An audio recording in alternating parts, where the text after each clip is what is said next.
Hello students, मैं हूं गौरव गोयल। तो आज हम लोग देखेंगे हाइब्रिडाइजेशन में नेक्स्ट स्टेप।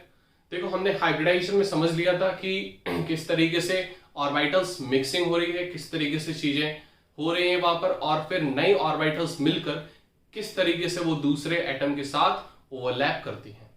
ये हम सारी चीज देख चुके थे और 3 पार्ट हमने कवर कर लिए हैं हाइब्रिडाइजेशन के। ठीक है, हम चौथा पार्ट हम देखेंगे हाइब्रिडाइजेशन का। यहां पर जहां तक हमने देखा था पिछले पार्ट में, तो वहां पर डी ऑर्बिटल्स का मैंने कंट्रीब्यूशन कर दिया था, डी ऑर्बिटल्स आ चुकी थी। तो मैंने sp3d तक का देख लिया था हाइब्रिडाइजेशन। अपने सिलेबस में sp3d2 तक का है, तो उस चीज को हम कवर करते हैं, फिर आगे हम और देखेंगे। sp3d2 का हम एग्जाम्पल देखते हैं पहले। उससे पहले हम थोड़ा सा समराइज करते हैं कि पहले हमने इसमें क्या क्या टॉपिक्स पढ़े हैं। तो हमने इसमें शुरुआत में पढ़ा है किस तरीके से लुईस थ्योरी आई, लुईस थ्योरी ने किस तरीके से एटम्स को कंबाइन किया। वो थ्योरी क्या बताती थी कि ऑक्टेट कंप्लीट करना है। फिर दूसरे में आई थी हमारी बैलेंस बॉन्ड थ्योरी। तो बैलेंस बॉन्ड थ्योरी जो कि अभी चल रही है, जो उसके बेसिस पे ही हाइब्रिडाइजेशन आया है। हाइब्रिडाइजेशन हमारा ज्योमेट्री को बताता है कि किस तरीके से हमारा जो एटम है, सेंट्रल एटम है, वो किस तरीके से अपने सराउंडिंग में ज्योमेट्री पैदा करेगा, किस तरीके से वो बनाएगा। ठीक है, उस चीज को हम देखते हैं। तो वो बताता है मिक्सिंग से, जिस तरीके से मिक्सिंग होगी उस तरीके से ज्योमेट्री बनती है, वो मिक्सिंग के बेसिस बनती है। तो मतलब सेंट्रल एटम यहां पर डिसाइड करता है कि वो अपने सराउंडिंग में किस तरीके से ज्योमेट्री बनाएगा, वो डिसाइड करता है। क्लियर हुई बात कि नहीं? यहां पर हम देखते हैं सेंट्रल एटम में हम sp3d2 का हाइब्रिडाइजेशन देखते हैं, sp3d2 का। तो sp3d2 में हम देख रहे हैं कि एक s की ऑर्बिटल है, एक s की ऑर्बिटल है, वो p की 3 ऑर्बिटल है, p की 3 ऑर्बिटल है और 2 d की ऑर्बिटल। ये हमारी कंट्रीब्यूट करके बनाती हैं हाइब्रिड ऑर्बिटल्स sp3d2। क्या बनाती हैं? sp3d2 बनाती है। समझ में आ रही बात कि नहीं? तो sp3d2 में हम देखेंगे यहां पर एग्जाम्पल IF7 का। IF7 दोनों हेलोजन है, आयोडीन भी, आई भी और फ्लोरीन भी। तो ये एक इंटर हेलोजन कंपाउंड है कि हेलोजन आपस में, हेलोजन में किस तरीके से ये बनाते हैं। इंटर हेलोजन कंपाउंड्स हम पढ़ेंगे, हेलो अल्कीन में हम पढ़ सकते हैं, आगे हम 12th में देखेंगे बेसिकली इसको। और हम थोड़ा सा समराइज हम बता देंगे अभी कुछ चैप्टर्स में। IF7 में देखते हैं कि आयोडीन, जो जितने भी हमारी हेलोजन होती हैं, उसमें लास्ट जो बैलेंस इलेक्ट्रॉन होते हैं वो होते हैं 7। तो यहां पर जो आयोडीन है, अब फ्लोरीन जुड़ा है तो फ्लोरीन तो सबके इलेक्ट्रॉन खींच ही लेता है, और आयोडीन आ जाता है मेटेलिक कैरेक्टर में। ठीक है, आयोडीन यहां पर क्या आ जाता है? मेटेलिक कैरेक्टर, मतलब इलेक्ट्रॉन वो लूज करने की टेंडेंसी में आ जाता है, क्योंकि ये हमारा थोड़ा सा बड़ा साइज हो जाता है। न्यूक्लियस का nuclear effect outer most orbital में हो जाता है कम, क्योंकि साइज हो जाता है बड़ा। और फ्लोरीन जुड़ गया तो ऊपर पे से सोने पर सुहागा, मतलब इलेक्ट्रॉन वो खींच ही लेगा। समझ में आ रही बात की नहीं? एक तो ये देना की स्टेट में हो गया और ये लेने की स्टेट में तो है, होता ही है फ्लोरीन।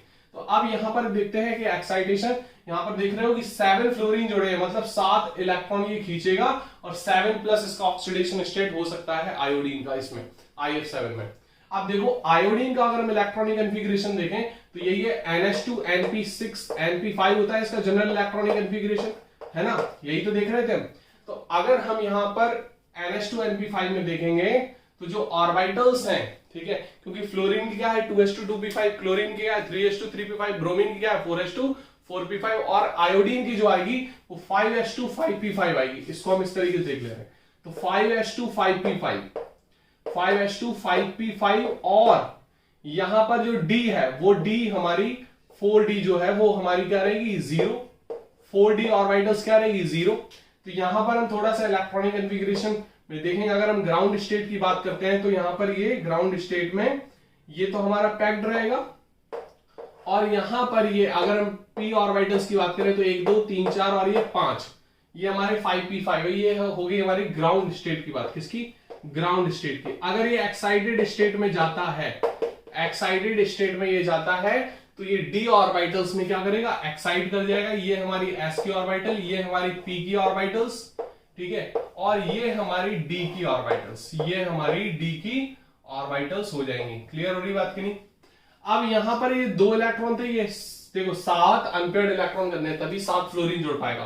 तो यहां पर तो एक ही है, ये एक्साइट कर जाएंगे सारे। तो अगर हम एक्साइट करवा दें, ठीक है, देखो यहां पर ये s का एक एक्साइट हो जाएगा d में, ठीक है, p का यहां था ये एक्साइट हो जाएगा यहां पर। तो यहां पर कितने हो गए?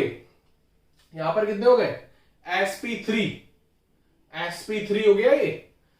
अब यहां पर sp3 क्या, मैंने यहां पर PCl5 में sp3d2 का देख लिया था, sp3d का, और हमने जो SF6 था उसमें sp3d2 का देख लिया था। यहां पर sp3d3 का है, किसका है, sp3d3। मतलब यहां पर हमें एक d ऑर्बिटल और आएगी, एक d ऑर्बिटल और आएगी, क्योंकि हमने sp3d2 का एग्जांपल SF6 में देख लिया था। किसमें देख लिया था, SF6 में। उसमें 6 ऑर्बिटल्स आ रही थी, तो एक तो s की ऑर्बिटल थी, 3 p की थी और 2 d की थी। इसमें एक और d की आ जाएंगी, ठीक है। बोल सकते हो ये तीनों नॉन एक्सियल है, ठीक है। नॉन एक्सियल और एक्सियल हम आपको पिछले में बता चुके हैं। और d ऑर्बिटल एक यहां पर आ जाएगा, तो एक इलेक्ट्रॉन और हो गया। तो टोटल यहां पर जो हो जाएंगे वो 7 इलेक्ट्रॉन हो जाएंगे। कितने हो जाएंगे, 7 इलेक्ट्रॉन। ये आपको समझना है कि sp में हमारा लीनियर था, जो कि हम देखते आ रहे थे, 180 एंगल बन रहा था। sp2 में ट्राइगोनल प्लेनर था, जिसमें एंगल जो बन रहा था वो 120 बन रहा था। फिर हम बात करें sp3 की, उसमें टेट्राहेड्रल बन रहा था 109, जिसमें केवल और केवल बॉन्ड एंगल की बात कर रहे थे हम। यहाँ पर लोन पेयर की बात नहीं कर रहे थे, बॉन्ड पेयर की बात कर रहे थे। समझ में आ रही बात की नहीं, बॉन्ड पेयर इलेक्ट्रॉन्स की बात कर रहे थे। अब जो नेक्स्ट हमने देखा था sp3d का, जिसमें PCl5 एग्जांपल लिया था हमने, तो एक्सियल और नॉन इक्वेटोरियल हमारे बॉन्ड बन रहे थे। तो यहां पर 4 और 5 3 ये बन रहे थे, और 5 6 मतलब 5 बॉन्ड बन रहे थे। तो 5 बॉन्ड का मतलब क्या हो गया, sp3 4 तो ये होगा, एक d की, मतलब 5 हो गए, ठीक है। sp3d हो गया था। फिर हमने SF6 का एग्जांपल लिया था लास्ट में, पिछले लेक्चर में, कि SF6 मतलब 6 बॉन्ड बन रहे हैं, फ्लोरीन के साथ सल्फर के 6 बॉन्ड है, मतलब sp3 हो गया, मतलब 4 ऑर्बिटल्स हो गए, और d2 मतलब 6 हो गई।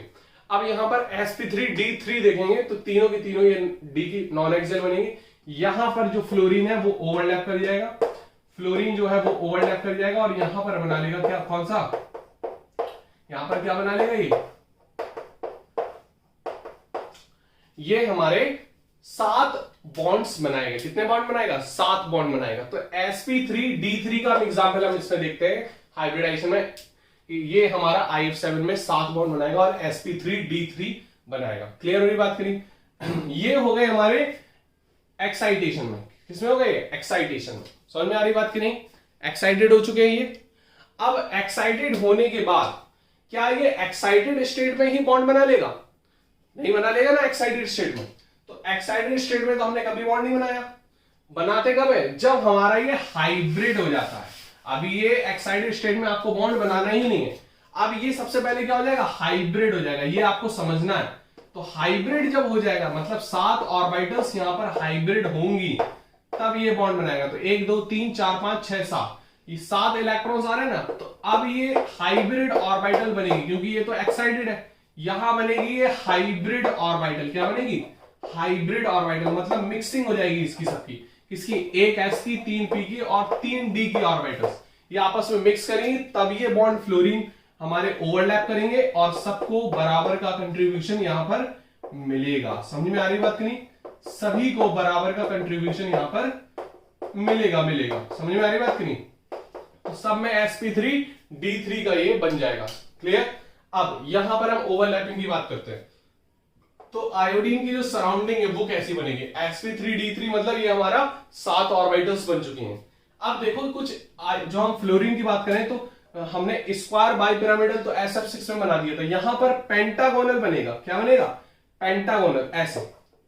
ये हमारा 5 बन गया, बोल सकते हो ये ऐसे बना लो, ठीक है। तो पहले तो ये 5 बनेगा, ठीक है, 5 बॉन्ड ये सीधे एक, बोल सकते हो एक ही प्लेन में रहेंगे, बोल सकते हो, ठीक है।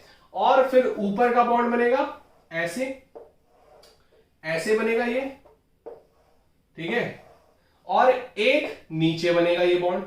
तो इसको हम यहां से मिला सकते हैं, ये बॉन्ड नहीं है जो हम बना रहे हैं, ये हमारा केवल मिलेगा इस तरीके से। क्लियर, ये हम ताकि आपको ज्योमेट्री बता सके। तो एक तो ये पेंटागोनल हो गया, 5 पेंटागोनल 5 टाइप का बनेगा ऐसे, ठीक है, ये पेंटागोनल हो गया। और एक ऊपर पिरामिड, एक नीचे पिरामिड, एक ऊपर पिरामिड, एक नीचे पिरामिड। तो पेंटागोनल बाई पिरामिडल इसका स्ट्रक्चर हो जाएगा, पेंटागोनल बाई पिरामिडल। अब इसके बॉन्ड एंगल सारे देखते हैं। अब देखो यहां से आपको आइडिया मिल जाएगा कि एक ऑर्बिटल ये होगी, एक ऑर्बिटल ये होगी, हम एक ही एक लोब बना रहे हैं यहां पर ताकि आपको क्लियर हो जाए। एक ऑर्बिटल ये होगी, एक ऑर्बिटल ये होगी और एक ऑर्बिटल ये होगी। समझ में आ रही बात की नहीं? इस तरीके से बन जाएगा। क्लियर हो रही बात की नहीं? समझ में आ रही बात की नहीं आ रही कि इस तरीके से ये बन जाएगा पेंटागोनल बाइपिरामिड। अब एक इसकी लोब कैसी होगी? एक लोब कैसी होगी? ऊपर, ठीक है, एक लोब कैसी होगी? ऊपर, और एक लोब यहां पर नीचे होगी, एक लोब यहां पर नीचे होगी। समझ में आ रही बात की नहीं? ये ऐसे। क्लियर? इसको थोड़ा सा 3D में समझाने में थोड़ा सा क्या हो जाता है, ये हल्की सी दिक्कत हो जाती है। ठीक है, ये हमारा पेंटागोनल बाइपिरामिड। क्लियर? समझ में आ रही बात की नहीं? इसकी लोब्स हम बराबर बना दे, नहीं तो आपका होगा सर ये छोटी क्यों है? ये छोटी नहीं है, ये बराबर ही बनेगी। क्लियर? अब यहां पर अगर फ्लोरीन जुड़ रहा है तो फ्लोरीन का तो p ऑर्बिटल्स ओवरलैप करती है, तो फ्लोरीन का p ऑर्बिटल ओवरलैप करेंगे ऐसी, ये बनेगा एक स्ट्रक्चर ऐसा, ये वाला बॉन्ड, एक ये वाला बॉन्ड बनेगा फ्लोरीन का, ये ओवरलैप होगी। ठीक है, एक ये वाला बॉन्ड बनेगा, ये है ना, तो ऐसी ओवरलैप होगी ये वाला। ठीक है, एक ये वाला बॉन्ड बनेगा तो ये कैसे ओवरलैप हो जाएगी? ऐसा ऐसा, और एक ये नीचे वाला बॉन्ड बनेगा तो ये कैसे ओवरलैप हो जाएगी? ऐसा। क्लियर? अब ये एक ऊपर बनेगा, ठीक है, ये ऊपर लोब ऑर्बिटल ओवरलैप होगी, और ये नीचे की ओवरलैप हो गई, नीचे का। ठीक है, समझ में आ रही बात की नहीं? इसका एंटी तो बना ही दोगे ऐसे, फ्लोरीन का p ऑर्बिटल होती है, सबका एंटी बनेगा। क्लियर हो रही बात की नहीं? समझ में आ रही बात की नहीं? ऐसे। क्लियर? अब इसकी तो एंटी होगी ये ऐसी, ये पांचों तो एंटी है, ये छठवां और सातवां ये सारी एंटी बनेगी। क्लियर? समझ में आ रही बात की नहीं? अब हमें केवल इस लोब से ऐसे बता सकते हो जो हमारी बॉन्डिंग में पार्टिसिपेट करती है ना, bonding lobes, anti bonding lobes, है ना, bonding lobes, anti bonding lobe से हम यहां पर बता सकते हैं। तो इस तरीके से चीजें यहां पर होंगी और ये हमारा एंगल बनेगा। अब यहां पर एंगल को हम डिसाइड करते हैं एक बार कितना बनेगा। देखो यहां पर जो एंगल है, अगर हमारा स्क्वायर पिरामिडल था तो कितना हो गया था? 360/4, तो 90 हो गया था। यहां पर क्या हो गया? 360/5, तो 360/5 यहां पर जो बॉन्ड एंगल बन रहा है, यहां पर बॉन्ड एंगल ये वाला जो प्लेन में है वो कितना बनेगा?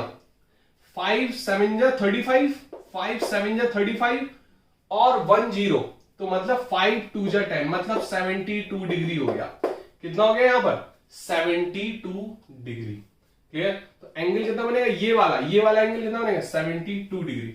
अब एक एंगल ये भी बनेगा, ये वाला जो ये आ रहा था, ये जो प्लेन से, क्योंकि ऊपर पिरामिड बन रहा, नीचे बन रहा, तो ऊपर वाला जो पिरामिड है, जो ये बॉन्ड आ रहा है, एक तो प्लेन में ये जो ऊपर बॉन्ड आ रहा है, इसका कितना बनेगा? ये 90, तो ये वाला कितना हो जाएगा? 90, नीचे वाला भी कितना हो जाएगा? 90, तो दो एंगल तो 90 के बन रहे हैं और ये 5 एंगल बनेंगे 72 डिग्री के। ये 5 एंगल, ये 5 एंगल कितने बनेंगे? 72 डिग्री के। क्लियर हो रही बात की नहीं?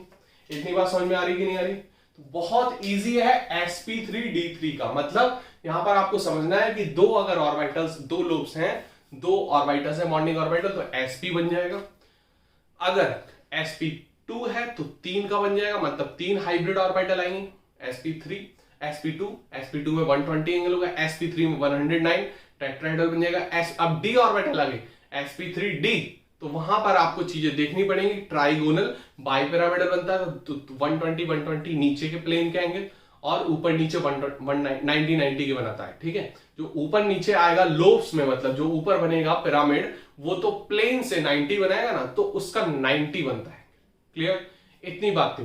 फिर हमने SF6 में देखा था जिसका 6 ऑर्बिटल्स का था, है ना, 6 बॉन्डिंग ऑर्बिटल्स पार्टिसिपेट कर रही थी, तो एक S की 3 P के और 2 D के, sp3d2 जिसका हाइब्रिडाइजेशन आ रहा था। ठीक है, तो वहां पर 90 बन रहा था प्लेन में एंगल और ऊपर भी 90, मतलब पूरा का पूरा एक सिमेट्री बन रही थी SF6 में, जिसका स्ट्रक्चर था ऑक्टाहेड्रल। क्या स्ट्रक्चर था? ऑक्टाहेड्रल। क्लियर हो रही बात की नहीं? फिर हमने अभी देखा कि sp3d3 में ये हमारा स्ट्रक्चर क्या बनेगा? Pentagonal bipyramidal. स्ट्रक्चर क्या होगा? ये ज्योमेट्री क्या होगी? Pentagonal bipyramidal. इतनी चीज यहां पर इन्होंने बताई थी। किसने? बीवीटी ने। वैलेंस बॉन्ड थ्योरी ने इतनी सी चीज बताई कि हमारी किस तरीके से ऑर्बिटल्स पार्टिसिपेट करेंगे, किस तरीके से हाइब्रिड ऑर्बिटल्स को जन्म देंगे, किस तरीके से वो हमारी मिक्सिंग होके दूसरे ऑर्बिटल्स, दूसरे एटम के ऑर्बिटल्स का किस तरीके से वो ओवरलैप करेंगे। तो ये सारी ओवरलैपिंग मैंने एक एक करके हर एग्जाम्पल को बहुत डिटेल में आपको समझाया है। इस चीज को आपको समझना है कि किस तरीके से मैंने आपको बताया है। तो आपको बहुत ही आराम से एक एक एग्जाम्पल नोट करने हैं। इसका भी एग्जाम्पल आपको नोट करना है, आपको नोट कर लीजिए और फिर हम देखेंगे वेस्पर थ्योरी का कंट्रीब्यूशन क्या रहा है इसमें। तो वेस्पर थ्योरी को हम समझते हैं थोड़ी, नोट करो इसको। अब फिर यहां पर चीज आई कि आपने बॉन्ड बना लिया है, स्ट्रक्चर तैयार हो चुका है, बॉन्ड का स्ट्रक्चर तैयार हो चुका है, बॉन्डिंग किस तरीके से हो रही है ये क्लियर हो चुका है। जैसे हमने बात की, एक एग्जांपल ले लें, तो अगर ये स्ट्रक्चर तैयार हो चुका है, ये हमारा हो गया जैसे मीथेन का, क्लियर हो रही बात की नहीं। अब अगर यहां पर नाइट्रोजन वाला केस आ गया, नाइट्रोजन सेंट्रल एटम है और यहां पर ये हाइड्रोजन है और हाइड्रोजन जो है वो बिल्कुल एग्जैक्ट पोजीशन पे रखे गए, बस इसकी जगह आपने लोन पेयर रख दिया। तो यहां का जो बॉन्ड एंगल है वो तो 109 है, ठीक है। यहां का जो बॉन्ड एंगल है, बॉन्ड का एंगल या ये वाला एंगल नहीं बनेगा, ये बॉन्ड नहीं है कोई, समझ में आ रही बात की नहीं, ये बॉन्ड नहीं है, ये लोन पेयर है, उसका खुद का हकदार है वो। यहां पर बना है बॉन्ड, उसको बोलते हैं बॉन्ड एंगल, बॉन्ड के बीच का एंगल। यहां मत बना देना बॉन्ड एंगल। तो अब यहां पर जो बॉन्ड एंगल बना ये तो 107 आ रहा है, 107 अप्रॉक्स आ रहा है। तो ऐसा क्यों? होना तो चाहिए सेम ना, इसी की जगह तो लोन पेयर आया है। ये गलत फिर चीज, ये बीवीटी चीज नहीं समझा पाई। फिर आई वेस्पर थ्योरी। वेस्पर थ्योरी ने ये चीज को समझाया, valence shell electron pair repulsion theory. कौन सी थ्योरी है ये? Valence shell. क्या है? वैलेंस शेल, नाम में ही सब कुछ छिपा है। Valence shell electron pair, electron pair repulsion theory. समझ में आ रही कि नहीं आ रही? आ रही है तो फिर समझो इसको। Valence shell electron pair repulsion theory ने ये चीज समझाई। इस थ्योरी को किसने बताया था? Gillespie and नाइहोलम। Gillespie and नाइहोलम।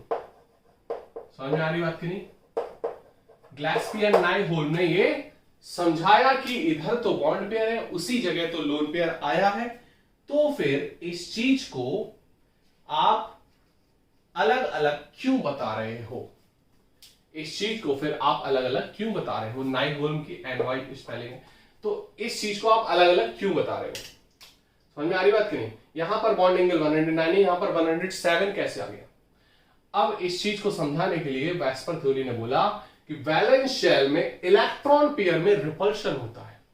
क्योंकि है तो भैया यहां पर एक बॉन्ड बन रहा है, 2 इलेक्ट्रॉन है, ये 2 इलेक्ट्रॉन का पेयर ही तो है, बॉन्ड है क्या? 2 इलेक्ट्रॉन का पेयर। ये भी 2 इलेक्ट्रॉन का पेयर है, लेकिन ये जो है वो हमारा है लोकलाइज्ड इलेक्ट्रॉन पेयर है, लोकलाइज्ड इलेक्ट्रॉन पेयर है।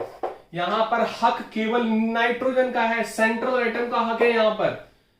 यहां पर किस किस का हक है? ये इलेक्ट्रॉन पे किसका हक है? 2 एटम का हक है, 2 न्यूक्लियस का हक है। यहां पर एक ही न्यूक्लियस का हक है। तो यहां पर ये लोकलाइज्ड ही, इसको बोल सकते हो डीलोकलाइज्ड बोल सकते हो इसको, ठीक है। वैसे तो सिग्मा बॉन्ड हमारे लोकलाइज्ड ही होते हैं, लेकिन हम बोल सकते हैं ये 2 न्यूक्लियस के बीच में है। ये क्लियर हो रही बात की नहीं? जिसकी इलेक्ट्रोनेगेटिविटी ज्यादा वहां पर शिफ्ट हो जाता है, ये कंप्लीटली प्योरली लोकलाइज्ड है, ठीक है। तो अब यहां पर हम बात करते हैं लोकलाइज्ड। ये तो लोकलाइज्ड हो गया कंप्लीटली। अब यहां पर हम देखते हैं कि दिक्कत कहां आ रही है। अब ये जो है ये लोकलाइज्ड है। लोकलाइज्ड का मतलब यहां पर हो गया कि ये हमारी चीज फिक्स नहीं है। क्या नहीं है? फिक्स नहीं है। ये समझ में आ रही बात कि नहीं आ रही?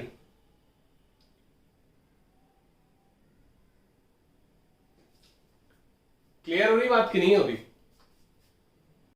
इसको बोल सकते हो ये लोकलाइज्ड किसका है? केवल लोकलाइज्ड ये है सेंट्रल एटम का। सेंट्रल एटम में लोकलाइज्ड है। ये हमारा 2 न्यूक्लियस में लोकलाइज्ड है, बोल सकते हो 2 न्यूक्लियस के बीच में लोकलाइज्ड है। वैसे तो ये डीलोकलाइज्ड हो सकता है। अब यहां पर एक चीज देखते हैं कि ये जो है यहां पर इलेक्ट्रॉन डेंसिटी बहुत ज्यादा है, लोन पेयर में इलेक्ट्रॉन डेंसिटी, क्योंकि ये एक ही का है तो इलेक्ट्रॉन डेंसिटी ये क्या करेगा, ये चीज फैलता है थोड़ा सा, ये फ्री है तो थोड़ा सा फैलता है तो यहां पर ये रिपल्शन ज्यादा क्रिएट करता है, रिपल्शन यहां पर ज्यादा क्रिएट करेगा और इस रिपल्शन की वजह से यहां पर इस पे इफेक्ट डालेगा और ये हमारा झुकेगा। अगर इस पे झुक गया तो ये 109 से 107 पहुंच जाता है। यहां पर लगता है इलेक्ट्रॉन पेयर रिपल्शन। क्या लगता है? Electron pair repulsion. अगर हम बात करें तो यहां पर हम रिपल्शन की बात करें तो रिपल्शन में यहां पर लोन पेयर अगर हम रिपल्शन का ऑर्डर लगाएं तो लोन पेयर का जो रिपल्शन है, लोन पेयर का जो रिपल्शन है वो सबसे ज्यादा डोमिनेटेड होता है, सबसे ज्यादा होता है वो, ठीक है, लोन पेयर का। फिर हमारा लोन पेयर और बॉन्ड पेयर का रिपल्शन फिर सबसे ज्यादा होता है, ठीक है। और फिर होता है बॉन्ड पेयर का, फिर क्या होता है? बॉन्ड पेयर का रिपल्शन होता है। समझ में आ रही बात की नहीं? बॉन्ड पेयर का रिपल्शन होता है। क्लियर हो रही बात की नहीं? समझ में आ रही बात की नहीं? फिर बॉन्ड पेयर का रिपल्शन होता है। तो इसको नोट कर सकते हो कि रिपल्शन ऑर्डर क्या है कि लोन पेयर में रिपल्शन ज्यादा होगा, क्योंकि इलेक्ट्रॉन डेंसिटी वहां पर एक ही न्यूक्लियस में होती है तो वो रिपेल ज्यादा करते हैं, वो थोड़ा सा हमारे न्यूक्लियस से दूर नहीं होते हैं, तो रिपल्शन वो सेंट्रलाइज होता है तो वो रिपल्शन ज्यादा करते हैं अपनी, क्योंकि ज्योमेट्री तो इसी से बन रही है ना, तो रिपल्शन इसी में है, वो न्यूक्लियस इसी न्यूक्लियस से है वो, तो ये थोड़ा सा ज्यादा एक्सपेंड करता है, ज्यादा रिपल्शन शो करेगा, ठीक है। आपके हिसाब से जितना समझने की कोशिश है वो आपको मैं समझाने की कोशिश कर रहा हूं, ज्यादा एडवांस लेकर नहीं जाने की कोशिश कर रहा हूं कि आपके सर से ऊपर उड़ जाए, तो इसीलिए उतना ही बेसिक मैं आपको समझा रहा हूं। तो लोन पेयर का रिपल्शन ज्यादा होगा, then lone pair bond pair का। क्लियर हो रही बात करें? इसको इस तरीके से हम देखेंगे। अब यहां पर बेसिकली जो गिलेस्पी नाइहोल्म ने बताया, तो पहला पॉइंट तो ये बताया कि रिपल्शन थ्योरी में यहां पर ये रिपल्शन ऑर्डर रहेगा। क्लियर? समझ में आ रही बात की नहीं? दूसरा पॉइंट क्या बताया? जो लोन पेयर है, lone pair are localized on central atom बोल सकते हो, या जिसकी हम ज्योमेट्री निकाल रहे हैं, ऑन सेंट्रल एटम। क्लियर? समझ में आ रही बात की नहीं? On central atom. तीसरी चीज इन्होंने बोली कि जो हमारा डबल बॉन्ड, अगर हम बात करें डबल बॉन्ड और सिंगल बॉन्ड, डबल बॉन्ड में 4 इलेक्ट्रॉन है, इसमें 2, तो डबल बॉन्ड जो है, double bond repel more than single bond, मतलब सिंपल सी बात है, जहां पर इलेक्ट्रॉन डेंसिटी होगी वो रिपेल ज्यादा करेगा, जिसकी इलेक्ट्रॉन डेंसिटी ज्यादा हुई उसका रिपल्शन ज्यादा होगा। समझ में आ रही बात की नहीं? यहां पर जो बॉन्ड पेयर की बात है, ये सिंगल बॉन्ड पेयर बोल सकते हो यहां पर, तो जो डबल बॉन्ड है वो ज्यादा रिपेल करेगा as compare to single bond. Clear हो रही बात की नहीं? तो ये सारी चीज आप नोट कर सकते हो वेस्पर थ्योरी की। फिर हम और चीज बढ़ते हैं, किस तरीके से फिर अगर ये रिपल्शन आया तो किस तरीके से मॉलिक्यूल ने अपने आप को ज्योमेट्री दी, किस तरीके से शेप किया अपने आप को, और वो जो रिपल्शन का है उसका इफेक्ट क्या पड़ा हाइब्रिडाइजेशन, मतलब हाइब्रिडाइजेशन फिर कैसे समझाएगी बीबीटी कैसे समझाएगी हाइब्रिडाइजेशन को, इसको नोट कर सकते हो जल्दी फटाफट। तो अब ये चीज तो हमने समझ ली कि किस तरीके से वो समझाएगी। क्लियर? अब यहां पर समझेंगे किस तरीके से इफेक्ट डालेगी। तो ये चीज हम समझ चुके कि लोन पेयर ज्यादा इफेक्ट करेगा, वो ज्यादा रिपेल करेगा, फिर लोन पेयर बॉन्ड पेयर, फिर बॉन्ड पेयर का रिपल्शन। तो यहां पर किस तरीके से फिर शेप्ड होगा, अगर हम हाइब्रिडाइजेशन के हिसाब से समझें तो किस तरीके से शेप्ड होगा। यहां पर हम ज्योमेट्री, 2 टर्म समझते हैं, एक तो ज्योमेट्री होती है, दूसरी चीज होती है हमारी शेप बोल सकते हो, स्ट्रक्चर बोल सकते हो, ठीक है। तो दोनों में क्या डिफरेंस है, दोनों में डिफरेंस समझना बहुत ज्यादा जरूरी है। अगर क्वेश्चन में ज्योमेट्री पूछी तब क्या बताओगे, और शेप पूछा तब क्या बताओगे। अगर हम बात करें यहां पर सिंपल सा एग्जांपल लेते हैं, मीथेन। तो मीथेन की अगर हम बात करें तो मीथेन है हमारा। अमोनिया की बात करें, अमोनिया में हमारा लोन पेयर है, ये H है, ये H है और ये H, ठीक है। फिर हम बात करते हैं वाटर की। वाटर में हमारा सेंट्रल एटम ऑक्सीजन हो जाता, यहां पर ऑक्सीजन में 2 लोन पेयर आ जाते हैं, ठीक है। ये हमारा और ज्यादा रिपल्शन शो करेगा, यहां पर लोन पेयर रिपल्शन बहुत ज्यादा होगा, लोन पेयर रिपल्शन बहुत ज्यादा होगा। अगर हम इसके रिपल्शन की बात करें इसके रिपल्शन की बात करें दूसरा, और फिर हम इसके रिपल्शन की बात करें तीसरा, तो सबसे ज्यादा रिपल्शन किसका होगा? फर्स्ट का, देन सेकंड का, देन थर्ड का। क्योंकि हम ये चीज हमने बता चुके कि हमारा लोन पेयर का ज्यादा होता है, then lone pair bond pair, then bond pair का रिपल्शन। क्लियर? ये रिपल्शन ऑर्डर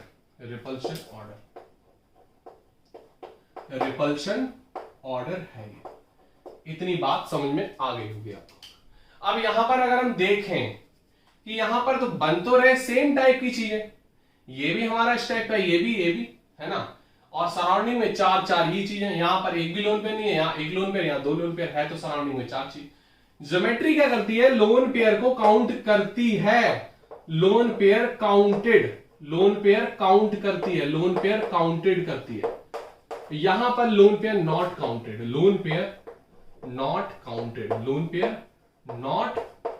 काउंटेड, समझ में आ रही बात की नहीं? लोन पेयर ये काउंट नहीं करती है, सबसे इंपॉर्टेंट चीज है ये। यहीं से चीजें क्लियर हो जाती है। क्लियर हो रही बात की नहीं? ये लोन पेयर काउंट करती है, ये नहीं करती। अब ये लोन पेयर काउंट करती है, ठीक है, वो नहीं करती। यहां पर लोन पेयर तो एक भी नहीं है, तो यहां पर इसकी ज्योमेट्री अगर हम बात करें, ज्योमेट्री जी से डिनोट कर रहे हैं, ज्योमेट्री इसकी क्या होगी? टेट्राहेड्रल। क्या होगी? टेट्राहेड्रल। क्लियर बात की नहीं? अगर हम बात करें शेप की, शेप को हम एस से करते हैं, शेप भी हमारा क्या हो गया यहां पर? टेट्राहेड्रल। क्या हो गया? टेट्राहेड्रल। क्लियर? अगर हम यहां पे बात करें तो यहां पर जो हमारी ज्योमेट्री होगी, तो ज्योमेट्री सेम यहां पर क्या होगी? यहां भी ज्योमेट्री हमारी क्या होगी? टेट्राहेड्रल ही होगी यहां पर ज्योमेट्री। समझ में आ रही बात की नहीं? लेकिन यहां पर शेप क्या हो गया? शेप ज्योमेट्री काउंट नहीं कर, शेप हमारा काउंट नहीं करता है। लोन पेयर तो केवल बॉन्ड पेयर है, तो बॉन्ड पेयर इस तरीके से है, तो ये क्या बन गया? पिरामिड। क्या बन गया? पिरामिड बन गया। तो इसको बोलते हैं पिरामिडल। क्या बोलते हैं? पिरामिडल शेप या trigonal pyramidal shape. Clear? Trigonal pyramidal shape. Clear हो रही बात की नहीं? इतनी बात समझ में आ गई होगी आपको? क्लियर हो रही बात की नहीं? अब अगर हम इसकी बात करें तो यहां भी ज्योमेट्री टेट्राहेड्रल होगी। क्या होगी? टेट्राहेड्रल। लेकिन यहां पर शेप क्या हो गया? लोन पेयर काउंट नहीं करता, वो कैसा हो गया? ऐसा शेप बना रहा है, ऐसा बना रहा, ऐसा क्या हो गया? ये कौन सा शेप है? वी शेप दिख रहा है, इसको वी शेप बोल सकते हो। क्या बोल सकते हो? वी शेप और बेंट शेप बोल सकते हो। V shape. क्लियर हो रही बात की नहीं? कैसा बना रहे? V shape. उसको उल्टा कर दो तो वी शेप बना रहा है। क्लियर? तो ये अंतर है शेप और ज्योमेट्री में। ये अंतर है। इसको जल्दी फटाफट आप नोट करो, और फिर हम आगे चीजें देखते हैं दोनों में, और चीजें हमें और क्या पढ़नी है। यहां पर अगर हम और स्ट्रक्चर की बात करें, तो और स्ट्रक्चर में फिर हाइब्रिडाइजेशन पे किस तरीके से हमारा इफेक्ट पड़ेगा, हाइब्रिडाइजेशन से फिर हम कैसे शेप और स्ट्रक्चर बताएंगे, इसको और हम समझते हैं। ठीक है, हम बात करते हैं हाइब्रिडाइजेशन। अब आपको थोड़ा सा यहां पर कॉमन सेंस लगाते जाना है, और चीजें यहां पर बहुत अच्छे से क्लियर होती जाएंगी। अगर हम यहां पर बात करें लोन पेयर कितने होंगे, लोन पेयर पहले तो शुरुआत में हम 0 ही रखेंगे, लेकिन फिर हम देखेंगे इसमें बॉन्ड पेयर कितने हैं। बॉन्ड पेयर की बेसिस पे सबसे पहले हम चीजें यहां पर देखेंगे। ठीक है, ये इस तरीके से आप देख सकते हो। फिर हम देखेंगे यहां पर शेप क्या है, देन हम देखेंगे इसकी ज्योमेट्री, क्लियर हो रही बात की नहीं? समझ में आ रही होगी बात? क्लियर हो रही बात की नहीं? इतनी बात समझ में आ गई? क्लियर हो रहा है सब कुछ? ठीक है। अब देखो यहां पर हाइब्रिडाइजेशन की बात करें तो एसपी है, सिंपल है। एसपी में हमारा लोन पेयर नहीं होगा, लोन पेयर होगा? लोन पेयर अगर नहीं है, हमारा लोन पेयर 0 है, बॉन्ड पेयर हमारे कितने हैं? 2 होंगे कम से कम। शेप क्या होगा? लीनियर, और ज्योमेट्री भी क्या होगी? लीनियर। एग्जाम्पल हम देख सकते हैं किसका? किसी का भी एग्जाम्पल ले लो, हम CO2 का एग्जाम्पल ले सकते हैं। किसका एग्जाम्पल ले सकते हैं? CO2 का। हम एग्जाम्पल भी लिख दे रहे हैं यहां पर। एग्जाम्पल किसका ले सकते हैं? CO2 का। क्लियर हो रही बात की नहीं? एग्जाम्पल हम CO2 का ले सकते हैं। क्लियर? अब यहां पर हम बात करें sp3 की, sp2 की, एक बढ़ाते हैं हम ना, जल्दी क्यों करें? sp2 की बात करें तो sp2 में हमने कौन सा एग्जाम्पल देखा था? sp2 में याद है आपको? यहां पर हमने BeCl2 भी देखा था, इसके साथ तो BeCl2 भी देखा था, है ना, CO2 के साथ। अब हम इसका क्या देखेंगे, और एग्जाम्पल क्या देखेंगे? इसको हम बनाते जा रहे हैं ऐसे,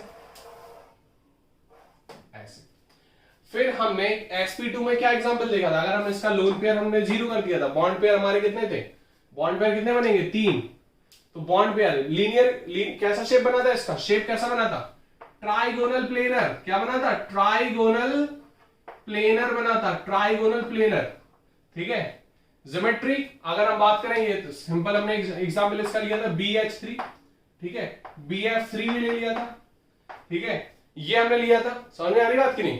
तो यहां पर जो अगर हम सिंपल हमारे 3 बॉन्ड पेयर है तो क्या बनेगा, अगर हम बात करें यहां पर सिंपल से एग्जांपल देख लो, अगर हमने कोई एक लिया, ठीक है, यहां पर इस तरीके से अगर आ रहा है, ठीक है, तो यहां पर ये 3 बॉन्ड बन रहे हैं इसके सराउंडिंग में, तो ट्राइगोनल प्लेनर बनेगा ना, ये क्या बनेगा, ट्राइगोनल प्लेनर, समझ में आ रही बात की नहीं। अगर यहां पर हमने लोन पेयर रख दिया तो वी शेप हो गया ना, तो कैसा हो गया, वी शेप। तो यहां पर हमें इतना ज्यादा जाना नहीं है कि इस पे भी हमें चीजें रिसर्च करनी पड़े, यहां पर हमें केवल इतनी ही चीज समझनी है आपके सिलेबस में, ठीक है। अगर हमने लेकिन बता दिया तो वहां पर सेम चीज होगी, ये ट्राइगोनल प्लेनर ही होगा यहां पर, क्लियर। अगर हम बात करें sp3 की, sp3 में जरूर मैंने अभी बताया आपको, तो अगर 0 लोन पेयर है और यहां पर 4 बॉन्ड पेयर है, कितने 4 बॉन्ड पेयर, तो यहां पर कैसा बनेगा, टेट्राहेड्रल, क्या बनेगा ये, टेट्राहेड्रल।